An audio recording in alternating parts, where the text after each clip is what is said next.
एक मुसलमान जिसने भारत की अस्मिता, अखंडता और सुरक्षा के लिए 5 टन सोना दान कर दिया। हैदराबाद के नवाब मीर उस्मान अली ने भारत के लिए वो किया जो आज तक कोई नहीं कर पाया। हैदराबाद में जन्मे मीर उस्मान अली दुनिया के सबसे अमीर इंसान थे। उनकी अमीरी का अंदाज़ा इसी बात से लगाया जा सकता है कि उनका अपना खुद का बैंक था। 1944 में उन्होंने ही स्टेट बैंक ऑफ हैदराबाद की स्थापना की, जो बाद में भारतीय स्टेट बैंक में बदल गया। वो 438 करोड़ रुपए की कीमत वाले हीरे को पेपर वेट की तरह इस्तेमाल करते थे। मीर उस्मान अली के पास इतनी दौलत थी कि वो अंबानी जैसे सैकड़ों लोगों को खरीद सकते थे। उनके पास 236 अरब डॉलर से अधिक की संपत्ति थी और एक समय वो दुनिया के सबसे अमीर तरीन इंसान थे। 1937 में टाइम मैगजीन ने उन्हें अपने कवर पेज पर जगह दी। ये इतिहास में पहली बार था जब किसी भारतीय को आज़ादी से पहले ही मिलेनियर ऑफ द वर्ल्ड का रिकॉर्ड दे दिया गया था।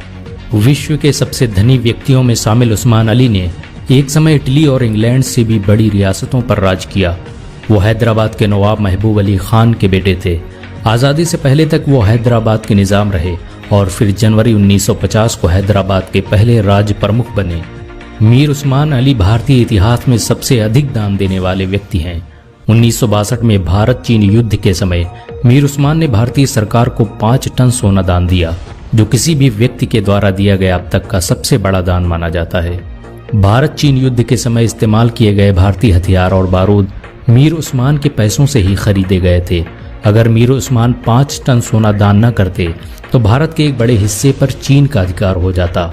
मीर उस्मान द्वारा दान दिए गए सोने को लेने के लिए मौजूदा प्रधानमंत्री लाल बहादुर शास्त्री खुद हैदराबाद गए थे।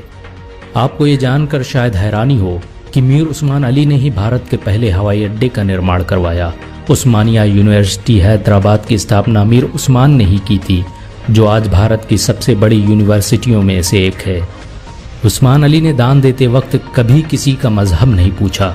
उन्होंने जहां एक तरफ अलीगढ़ मुस्लिम यूनिवर्सिटी को 5 लाख रुपए दान किए, वहीं बनारस हिंदू यूनिवर्सिटी को 10 लाख रुपए भेजे। संविधान निर्माता भीमराव अंबेडकर को मीर उस्मान अली ने 54 एकड़ जमीन दान में दी, जिस पर बाद में कई कॉलेज और यूनिवर्सिटियों का निर्माण हुआ। मीर उस्मान की सादगी का अंदाजा इसी बात से लगाया जा सकता है कि उन्होंने एक टोपी और एक कंबल में अपनी पूरी जिंदगी गुजार दी। यहाँ तक कि उन्होंने कभी सोने या चांदी के बर्तनों में खाना नहीं खाया। उनके लिए एक टीन की प्लेट बनाई गई थी, जिसका वो जिंदगी भर इस्तेमाल करते रहे। ये इस महान इंसान की मकबूलियत का ही नतीजा था कि इनकी नमाज जनाजा में 1 करोड़ से भी अधिक लोगों ने शिरकत की। निज़ाम म्यूजियम में मौजूद दस्तावेजों के मुताबिक ये जनाजा दुनिया का सबसे बड़ा जनाजा था। मीर उस्मान अली कहा करते थे कि जब तक निज़ाम